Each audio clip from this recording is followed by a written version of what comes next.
Good morning, students. Now, in this chapter 3, we have done two methods of solving a pair of linear equations in two variables. First was graphical method, and second was algebraic methods. And in algebraic method, there were further three methods.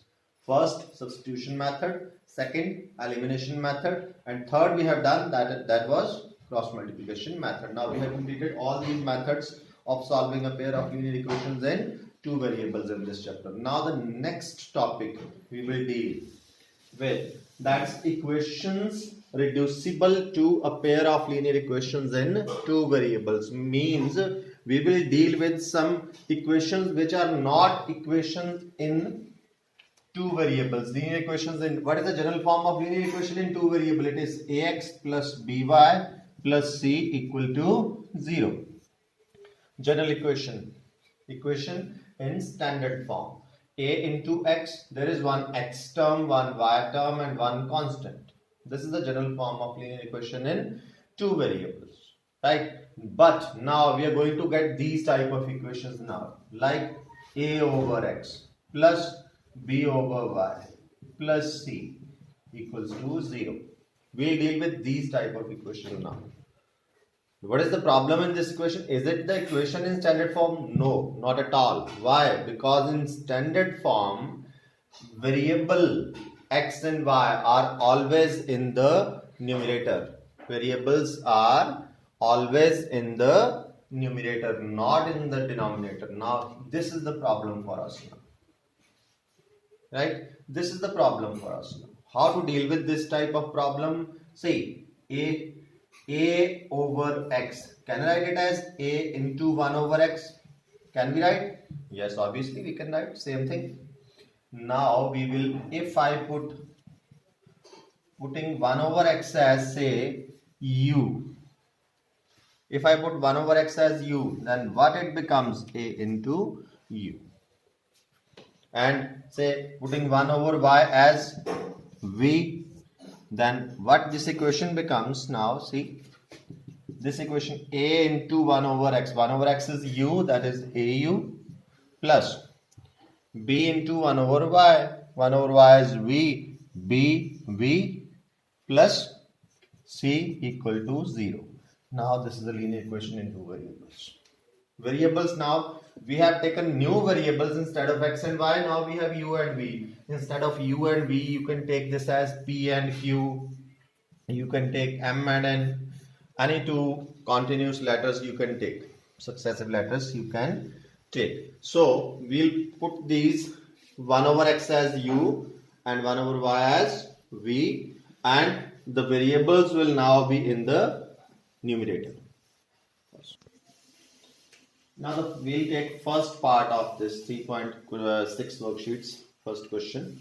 This is 1 over 2x plus 1 over 3y. Here problem is the variables are in the denominator.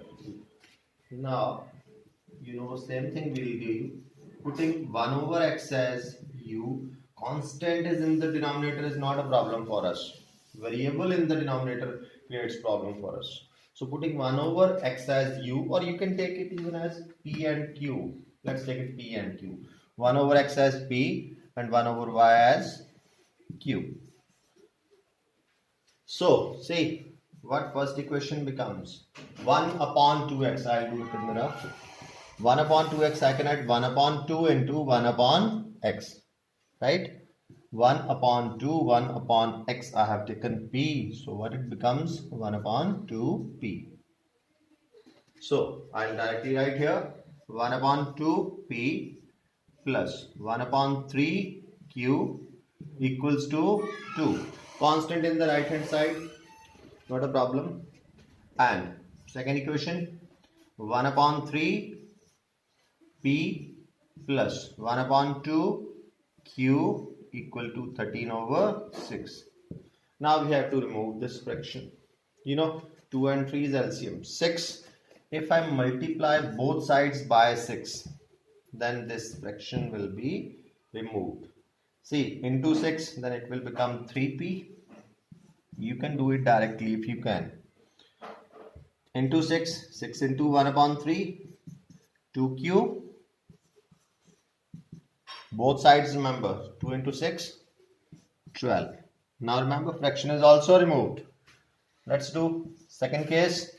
Fraction 3, 2, 6.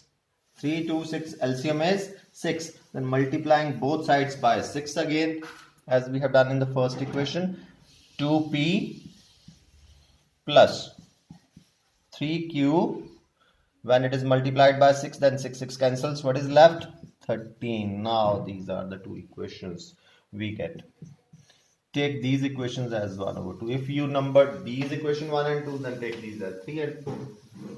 So now this is normal pair of linear equations in two variable. You can solve it now. Remember, you have the freedom to choose any of the three algebraic methods. Whichever method you find comfortable, apply that method. Find the values of P and Q. Say, suppose I'm just assuming it. If P comes, say, 1 upon 2 and Q comes, say, 1 over 3. I don't know what are the exact value. You will find. I have taken one example. Then in the end, what we will take? P 1 over 2, Q 1 over 3. What was P actually? It was 1 over X. And what was Q actually? 1 over Y. Cross multiply. What X comes? 2 and what Y comes? 3. In this way you will get the values of X and Y.